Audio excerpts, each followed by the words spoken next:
আওয়ামী লীগের কর্মসূচি যতদিন নিষিদ্ধ আছে ততদিন রিফাইন্ড বা তৃণমূল কোনো নামেই কার্যক্রম চালাতে পারবে না বলে মন্তব্য করেন প্রধানমন্ত্রীর তথ্য ও সম্প্রচার বিষয়ক উপদেষ্টা ডাক্তার জাহিদুর রহমান।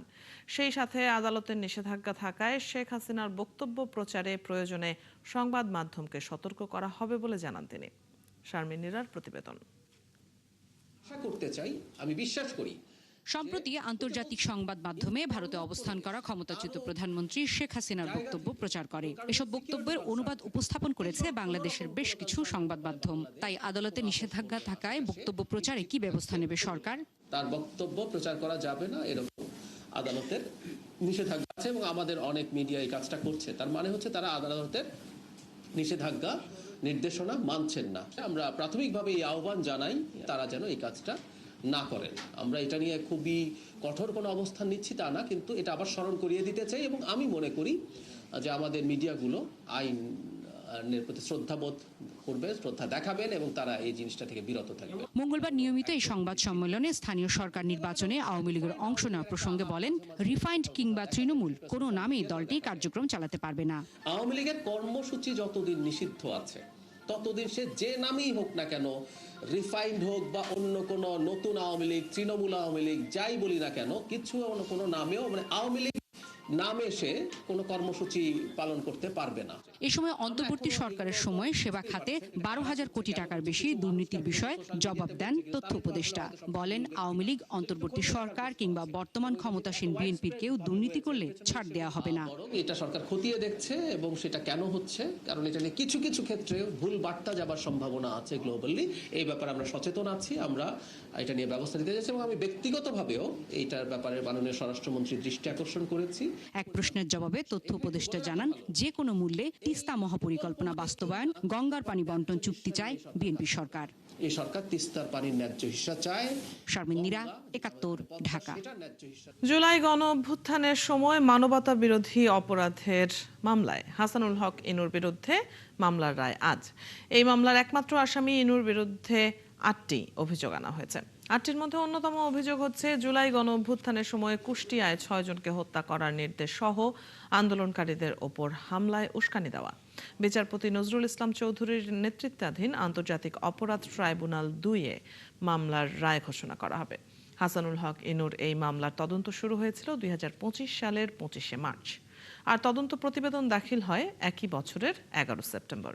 উভয় পক্ষের শুনানির পর গত বছরের ২ নভেম্বর অভিযোগ গঠন করে ট্রাইব্যুনাল। ট্রাইব্যুনালে আছেন সহকর্মী নূর নবী সরকার। বিস্তারিত জানতে সরাসরি চলে যাচ্ছি তার কাছে। নূর নবী, রায় সম্পর্কে বিস্তারিত জানান, আইনজীবীরা কি বলছেন? আপনি যে তথ্য জানিয়েছেন সেটি এখন পর্যন্ত আছে। আর সর্বশেষ আপডেট হচ্ছে বিচারপতিরা এজলাসে উঠেছেন, উভয় পক্ষের আইনজীবীরা আছেন।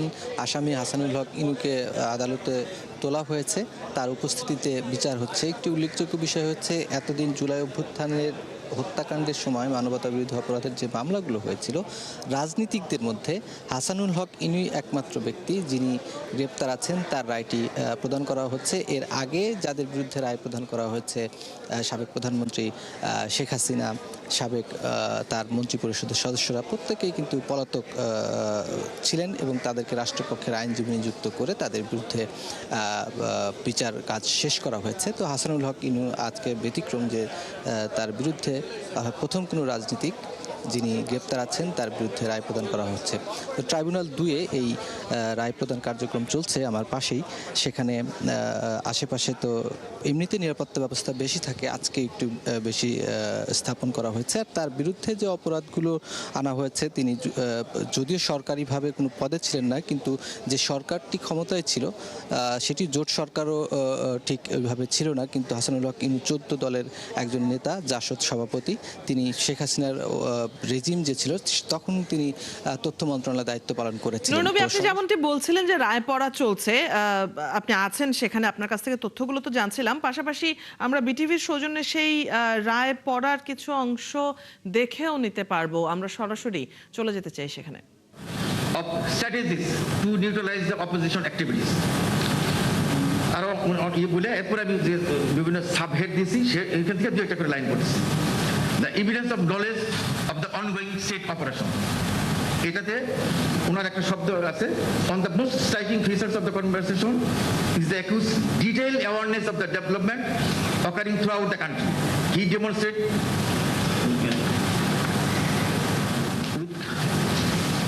সেটা হলো the imposition of curfew, deployment of the armed forces, action of the law enforcement agencies, attack on government installations, district level administrative response, mobilization of the political cadre, media narratives, and planned government measures. আমাদের তৃতীয় সাবজেক্টে আছে evidence relevant to abatemenটের একটু enforcement agencies, attack on the government installations, district level administrative response, mobilization of the political cadre, media narratives, and planned government measures. আমাদের তৃতীয় সাবজেক্টে আছে evidence relevant to abatemenটের একটু করা হয়েছে, এটা কোথায় ডেফিনেশন সম্পর্কে একটু বলে সেখানে আমরা যেটা পেয়েছি, the conversation contains several statements indicative of active encouragement and facilitations. এক হলো এ দেয়া advocacy of continued coercive pressures. Accused repeatedly insists that the pressure has to be there. This statement is not made in isolation. It occurs within a discussion concerning curfew enforcement, deployment of security forces, suppression of the ongoing demonstration. আরো কিছু আছে, এরপরে আমরা recommendation of a strict curfew regime. The accused advised that if you leave your house, you will be arrested. He further advocates the public pressure of maximum severity designed to deter person from participating in the public gatherings. আরো কিছু আছে, এরপরে আছে operational suggestion, আমরা বিভিন্ন সাবজেক্টে ভাগ করছি, এটা অপারেশনাল সাজেশনগুলো আছে, সেটা ইনক্লুডস দ্য উনি যেটা করছেন extensive public announcement, enhance enforcement measures, strategic messaging, mobilization of party network, occupation of public spaces. Such advice constitute assistance and facilitations. এরপরটা হলো moral encouragement. উনি বলছেন, আমি মাঝখানে আর কি না পড়ে, I think the decision was very correct. Such endorsement assume legal significance because they occur in the context of decision concerning measures already result in casualties and mass arrest. The tribunal therefore find that the conversation contains substantial evidence from which abatement may reasonably be inferred. এরপরে আরো আছে, আরো অনেকগুলো subject আছে, evidence relevant two, আমি একটু শুধু একটা টেলিফোনে বলছি, প্রত্যেকটা আরো যে পত্রিকায় আরো সাক্ষাৎকারে সেগুলো এইভাবেই পড়া হয়েছে, সবগুলো তো পড়া যাবে না, এইগুলোর মধ্যেই যে এরকম এত পড়তে গেলে ঘন্টার পর ঘন্টা লাগবে। আমি শুধু তবে এই সেকেন্ড কনভারসেশনের বাকিগুলো বলছি, মাঝে মাঝে পড়ছি। Evidence relevant to conspiracy, the tribunal next consideration আছে এটা, the as discuss elsewhere conspiracy under the definition আছে কিনা, কি আছে এটা নিয়ে একটু বলা হয়েছে। সে এখানে কি পেলাম, share object, the accused and the prime minister Sheikh Hasina repeatedly discussed maintenance of the curfew, deployment of state forces, suppressions of demonstration, occupation of the state. ট্রাইব্যুনালে রায় পড়া হচ্ছে, আমরা সরাসরি বিটিভির সৌজন্যে দেখছিলাম তা। ঋণ খেলাপের অভিযোগে চট্টগ্রাম 4 আসনে ত্রয়োদশ জাতীয় সংসদ নির্বাচনে বেসরকারিভাবে বিজয়ী বিএনপি নেতা আসলাম চৌধুরীর প্রার্থিতা বাতিল করেছে সুপ্রিম কোর্টের আপিল বিভাগ। এর ফলে এই আসনের নির্বাচনের ফলাফল আর প্রকাশ করা যাবে না এবং তিনি সংসদ সদস্য হিসেবে শপথ নিতে পারবেন না। সকালে প্রধান বিচারপতি জুবায়ের রহমান চৌধুরীর নেতৃত্বাধীন 4 বিচারপতির আপিল বেঞ্চ এই রায় ঘোষণা করেন। গত 12 ফেব্রুয়ারিতে জাতীয় সংসদ নির্বাচনে চট্টগ্রাম 4 আসনে বিএনপির প্রার্থী হিসেবে অংশ নিয়ে বেসরকারিভাবে বিজয়ী হন আসলাম চৌধুরী। তবে আদালতের পূর্ববর্তী আদেশের কারণে এই আসনের ফলাফল এতদিন সরকারিভাবে প্রকাশ না করে স্থগিত রাখা হয়েছিল। পূর্ববর্তী নির্বাচনে যে কারণে আজকে আপিলটি মঞ্জুর হলো এবং তার নির্বাচন তো হওয়া সত্ত্বেও তিনি হয়তো সে নির্বাচনের ফলাফলটি ভোগ করতে পারবেন না এবং পরবর্তী নির্বাচনের ক্ষেত্রে তিনি যদি সে অযোগ্যতা কাটিয়ে উঠে যোগ্য হন, তাহলে তো তার তো নির্বাচনে প্রার্থী হওয়ার ক্ষেত্রে কোনো আইনগত বাধা থাকার কথা না। সকলের ঐকমত্যের সিদ্ধান্তের ভিত্তিতে জনাব আসলাম চৌধুরী ঋণ খেলাপি থাকার কারণে তার প্রার্থিতা বাতিল বলে ঘোষণা করেছেন। আজ জাতীয় সংসদে পাশ হচ্ছে 2026-27 অর্থ বছরের বাজেট। সকাল 11টা থেকে শুরু হওয়া সংসদ অধিবেশনে যার আনুষ্ঠানিকতা শুরু হয়েছে। এর আগে গতকাল 29 জুন অর্থ বিল পাশ হয়। সেই ধারাবাহিকতায় নির্দিষ্টকরণ বিল তুলে ধরবেন অর্থমন্ত্রী। গেল 11 জুন পেশ করা বাজেটের আকার ধরা হয়েছে 9,38,000 কোটি টাকা, যেখানে বাজেট ঘাটতি 2,43,000 কোটি। এছাড়া এনবিআরকে রাজস্ব আদায়ের লক্ষ্য দেয়া হয়েছে 6,04,000 কোটি টাকা, আর রেকর্ড 3 লাখ কোটি টাকা নির্ধারণ করা হয়েছে উন্নয়ন ব্যয়। বিএনপি সরকারের প্রথম বাজেটের মাধ্যমে সরকার প্রবৃদ্ধি অর্জন করতে চায় 6.5%। একই সাথে মূল্যস্ফীতি নামিয়ে আনার লক্ষ্য 7.5%।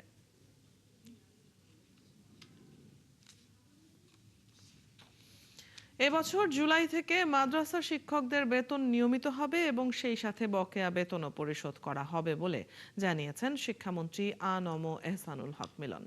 মঙ্গলবার রাজধানীর আন্তর্জাতিক মাতৃভাষা ইনস্টিটিউটে ইসলামী আরবি বিশ্ববিদ্যালয়ে আয়োজিত অনুষ্ঠানে এসব বলেন শিক্ষামন্ত্রী। এ সময় তিনি আরও জানান, মাদ্রাসা শিক্ষাকে সময়োপযোগী ও কর্মমুখী করতে ধাপে ধাপে কারিগরি শিক্ষা যুক্ত করা হবে। বিশ্বের 4র্থ বৃহত্তম ইসলামী রাষ্ট্র হওয়া সত্ত্বেও দেশে প্রত্যাশিত সংখ্যক ইসলামী স্কলার তৈরি হচ্ছে না বলেও মন্তব্য করেন তিনি।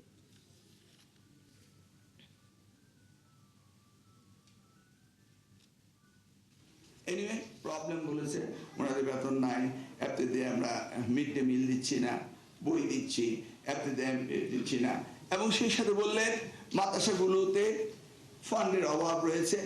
আমরা উইল লার্ন ইউর প্রবলেম এবং এই প্রবলেম আমাদের অ্যাড্রেস করতে হবে।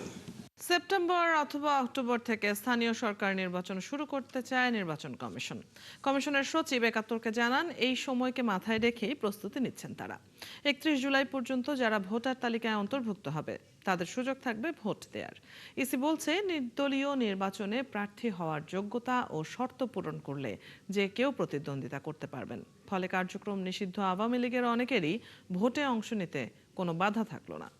ফারজানা আক্তারের প্রতিবেদন। স্থানীয় সরকারের 4,581 ইউনিয়ন পরিষদ, 61টি জেলা পরিষদ, 13টি সিটি কর্পোরেশন সহ অনেক পদ নির্বাচন উপযোগী হয়ে আছে। সংসদে স্থানীয় সরকার মন্ত্রীর ঘোষণার পর সেপ্টেম্বরে নির্বাচন আয়োজনের প্রস্তুতি নিচ্ছে ইসি। আগামী সপ্তাহের মধ্যে চূড়ান্ত হতে পারে আচরণবিধি, তালিকায় যুক্ত হতে পারে নতুন প্রতীক। কালকে যেটা আলোচনা হচ্ছে যে 40 দিন প্লাস লিভারেজ, মানে বিটুইন 40 থেকে 45 দিনের ভিতরে একটা তফসিলের বিষয়টা সীমিত রাখার চেষ্টা করা হবে। সেপ্টেম্বর অক্টোবর তো মাননীয় মন্ত্রী মহোদয় বলেছেন, আমি তো আর ওর বাইরে তো কিছু বলবো না বা বলার সুযোগও আমার নেই। 30 জুনের পর্যন্ত আমরা বলেছি আপনারা মতামতটা দেন। একটা ওয়েবসাইটে মতামত দিতে পারেন, আমরা লিখিতভাবে আমাদের কাছে দিতে পারেন, দুটোভাবেই দিতে পারেন। দিলে আমরা এটা পর্যালোচনা করে কত 8 থেকে 10 দিন লাগতে পারে, এটা এর মধ্যে তাহলে আচরণবিধি হয়ে যায়। 31 জুলাই পর্যন্ত যাদের নাম ভোটার তালিকায় আসবে তারা ভোট দিতে পারবে বলেও জানান তিনি। ভোটার তালিকা প্রকাশ, ওজোর আপত্তিগুলো নিষ্পত্তি, এগুলো করতে যে সময়টুকু লাগে সেই সময়টুকুর সাথে বিবেচনা করে আমরা যদি তফসিলটাকে আনি, তাহলে আমরা দেখেছি যে মোটামুটিভাবে 31 জুলাই পর্যন্ত যারা নিবন্ধিত হবেন তাদেরকে নিয়ে আমরা ইলেকশনটা করতে পারি। কার্যক্রম নিষিদ্ধ আওয়ামী লীগের নেতাকর্মীরা নির্বাচনে অংশ নিতে পারবেন কিনা এর জবাবে সচিব জানান, নির্দলীয় ভোটে প্রার্থী হওয়ার যোগ্যতা ও শর্ত পূরণ করলে যে কেউ অংশ নিতে পারবেন নির্বাচনে। আমার উত্তর একটাই, যিনি প্রার্থী হওয়ার যোগ্য তিনি নির্বাচনে প্রতিদ্বন্দ্বিতা করার সুযোগ পাচ্ছেন। আমি কোনো রাজনৈতিক প্রেক্ষাপট থেকে বলছি না, আমি বলছি যে যেহেতু এখানে নির্দলীয় কাঠামোতে নির্বাচনটা হবে, তাহলে যিনি প্রার্থী হওয়ার যোগ্যতা অর্জন করেছেন তিনি প্রার্থী হতে পারবেন। ধাপে ধাপে ইউপি বা পৌরসভা দিয়ে নির্বাচন শুরু করতে চায় কমিশন। চূড়ান্ত সিদ্ধান্ত হবে কয়েকদিনের মধ্যেই। ফারজানা আক্তার, একাত্তর, ঢাকা। চলছে সংবাদ সংযোগ। সরাসরি সংবাদ অনুষ্ঠান দেখতে চোখ রাখুন একাত্তরের ফেসবুক পেজে এবং সাবস্ক্রাইব করুন একাত্তরের ইউটিউব চ্যানেল। থাকুন একাত্তরের সাথে।